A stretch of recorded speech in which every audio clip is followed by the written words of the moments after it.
BooTube, I'm back. This is a part 2 video on The Walking Dead Season 7, Episode 5, titled Go-Getters. I left off with Maggie and Sasha waking up in the middle of the night, because they hear loud music, and when they look out the window, they see huge fire pits in random spots of the field, huge blaring fire pits, and they see a parked car, which seems to be the source of all the loud music they heard. And they also saw that Hilltop's gates are literally wide open and walkers are flooding in because 1, they're attracted to the loud music that this car is playing, and 2, they're attracted by the blaring fires that are all around Hilltop. And not only that, as they're trying to open the windows and doors, they find out that all the trailer's doors and windows are locked. So Sasha is the first one to climb out through the sunroof just as the walkers are starting to flood through the front gate, drawn by music. And I was like, at first when I first saw that, I actually thought it might have been Gregory. I actually thought that maybe Gregory had lost his marbles and planned to sabotage Hilltop somehow so he wouldn't have to deal with the saviors. You know what I mean? Like, remember, he was kind of about Maggie and Sasha being there at all, and he was kind of scared that, the saviors might find out that, he made a deal with Rick to get rid of them, right? And so when I saw all this happening, I actually thought that maybe Gregory, who did not want to deal with the saviors, was planning to make Hilltop fall by doing all this, right? And I was like, could this be Gregory's fault? Or, because I was wondering, if it's the saviors, you would think that, they wouldn't risk losing Hilltop. I mean, Hilltop's giving them supplies, right? Like, why risk one of your people one of your little slave driver groups, like, Hilltop is providing them stuff, right? Why would the saviors try to sabotage Hilltop when Hilltop's the one providing all the stuff they need? You know what I mean? It's also like with the Kingdom and Alexandria. Hilltop, the Kingdom, and Alexandria all providing stuff for the saviors, right? And I wouldn't sabotage any of them if they're providing all that stuff for me, They're the ones getting you all that stuff. Why would you get rid of that? I'm just saying.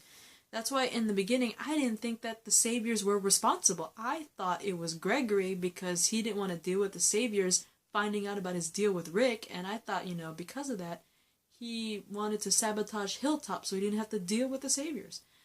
But anyway, Sasha jumps off the trailer and starts, killing the walkers and all that stuff, and she's also trying to stop the music from the car, but she finds out that the car is completely sealed off. Like, all the windows are all sealed off with metal grates.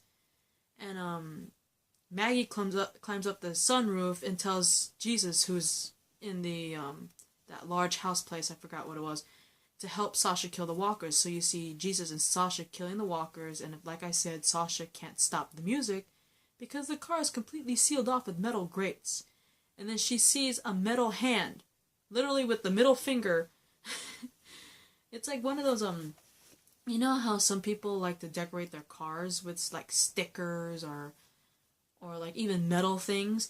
This thing had, like, a metal accessory thing, which was pretty much a metal hand with an extended middle finger at the back of the car. And it basically, you find out that it is, in fact, the saviors who did it. They didn't even have to say it. You pretty much figure out it's pretty much the saviors. Because who else would put a car with a decoration of a middle finger, seal off the metal grates, and do this? So basically, my theory of Gregory was thrown out the window immediately after I saw that, and I got hella mad. Anyway, Maggie also shouts out to those 2 guys that were standing next to Jesus. I think their names are Cal and Eduardo, pretty much to help them organize their defenses, kill the walkers and close the gate as soon as possible. And then all of a sudden, we see Maggie. Like, we've got Jesus, Cal, Eduardo, and Sasha killing walkers, closing the gate. And all of a sudden, Maggie shows up out of nowhere with this huge freaking large tractor into the courtyard, and she's mowing down walkers. And then she plows the tractor onto the car, destroying it, and therefore stopping the music. And I was like, Maggie, Prego Maggie, has done way more than I've ever seen anyone else do so far this season. I'm just saying, it's like, I would not want to mess with Maggie before or during her pregnancy, because she's crazy.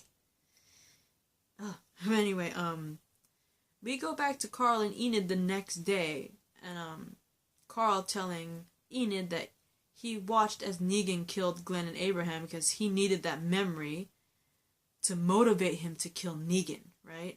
And I was like, oh no, is Carl going to the dark side now? And like, not very smart dark side. Anyway,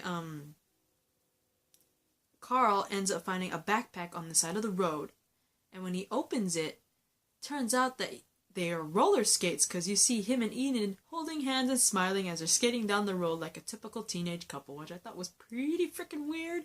Who leaves rollerblades in a backpack and just... I'm just saying, that's kind of odd. I mean, in the apocalypse, why would you take rollerblades with you? I would stuff my backpack with essentials, not rollerblades, and 2 sets of rollerblades. Because remember, Carl had rollerblades and Enid had rollerblades.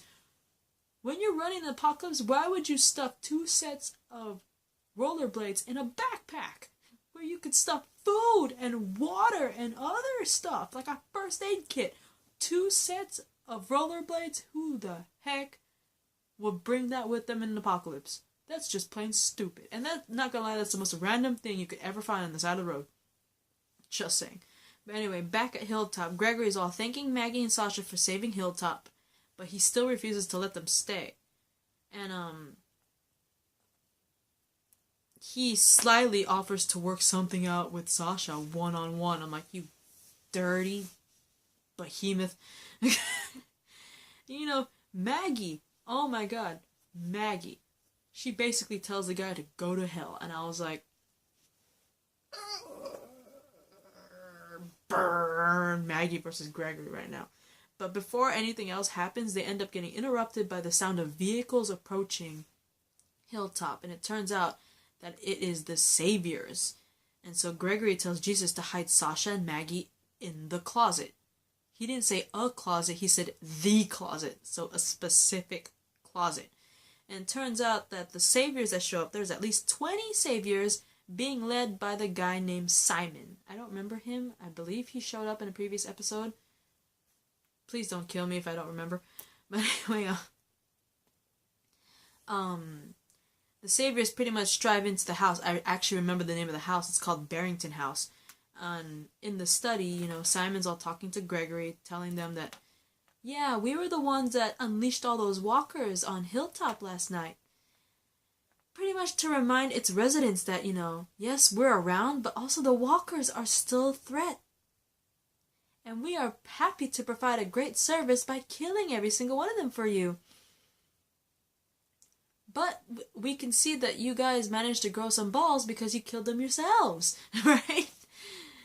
And he also informs Gregory that the Saviors at the outposts were killed, right? And, you know, Gregory, he's trying to play stupid, right? He's like, really? They're dead? Because, you know, he's trying to pretend that this news is like, this is brand new information, because he doesn't want the Saviors to find out that he struck a deal with Rick. And that led to Rick's group killing the people at the outpost, right? And, Simon says that, he will be the new liaison, and, basically asks Gregory if there's anything you want to tell me, right? And we see Gregory, this little swine. I had a feeling that he didn't like Maggie and Sasha, but the fact that Gregory asked him, is there anything else you want to tell me? And he's like, actually, there is. And I was like, you swine, you better not be selling out Maggie and Sasha right now. You are no, you You evil swine. I'm about to slap you, Gregory. Oh my god, you don't know how much I want to slap him. And he's like in a TV. Okay? But anyway, he leads Simon down the foyer closet and opens it. But it's pretty interesting because, you know, he's looking at Jesus because he's right there with some of the saviors, and he's like staring at him before he opens this locked closet. Like, he's expecting something. So obviously this closet in the foyer, this is the closet that Gregory tells Jesus to hide Maggie and Sasha, because he's all looking at Jesus like he's expecting to see Maggie and Sasha in it. But he opens it and he looks sadly surprised and disappointed, because when he opens it, all he sees are boxes of scotch. No Maggie, no Sasha, right? And, you know, Simon sees all this. He's like, ooh, Negan will be so pleased with this. And he's like, hey, Savior, take all this liquor and put it in Negan's truck. Good job, Gregory. You did a good job. But I'm going to take all this credit, okay? Negan will not know that you gave all this liquor. But before I go, I want you to kneel, basically bow in front of me, which he does with little resistance. And it's like, you pansy. But then again, I'm not surprised that he bends down to the will, because remember the last time someone did not bend down to the will of a savior? We ended up with a dead Glenn, and then also that whole situation with Daryl. Yeah, that's what happens when you don't obey a savior, right? Anyway,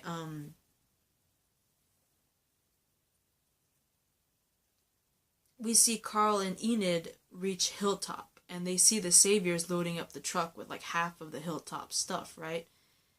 And Enid actually realizes Carl did not leave Alexandria to keep an eye on Enid. He left Alexandria to track Negan down and to kill him. And, you know, even though she asked Carl not to go and like stay with her and go to Hilltop with her, he basically sticks to his mission. But what I thought was really cute out of that conversation was they basically had their first freaking kiss. That is freaking adorable. I know it's an apocalypse, but to see Carl have his first freaking kiss, because we all know Carl has never kissed anyone before or during the apocalypse up until now, you can't help but feel like, aw, Carl's had his first kiss. I know it's an apocalypse, but that's effing adorable. That is so freaking cute. I was laughing so hard when I saw that, and I was like, ha ha ha ha. But anyway, back to Hilltop. Jesus ends up releasing Maggie and Sasha because apparently he hid Maggie and Sasha in Gregory's bedroom closet instead of the foyer closet like Gregory wanted him. Because apparently Gregory wanted Jesus to put Maggie and Sasha in the foyer closet. Basically, he wanted to do that because he wanted to hand over Maggie and Sasha to the saviors. That's why he expected Jesus to put them in the foyer closet, but instead Jesus put them both in Gregory's bedroom closet to protect them, right?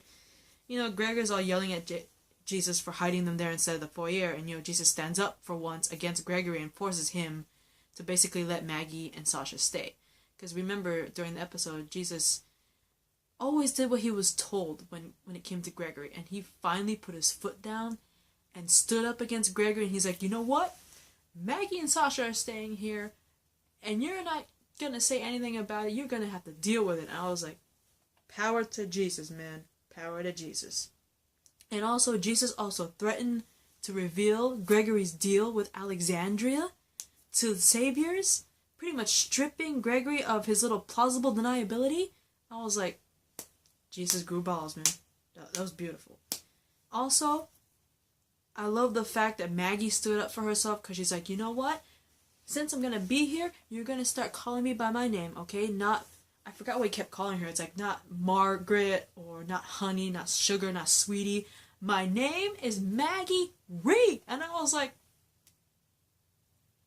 ladies and gentlemen, Maggie has officially changed her name from Maggie Green to Maggie frickin' Reed. Okay, she is finally calling herself by her husband's last name, and for the first time in all 7 seasons of Walking Dead, we finally hear Glenn's last name. We always knew that his name was Ray, but his last name was never acknowledged at all. This entire Walking Dead journey, We knew his last name was Reed, but it was never acknowledged or even said out loud up until Maggie called herself Maggie Reed, and I was so effing proud. But anyway, I am running out of time real quick, so I'll see you in a part 3 video. Bye.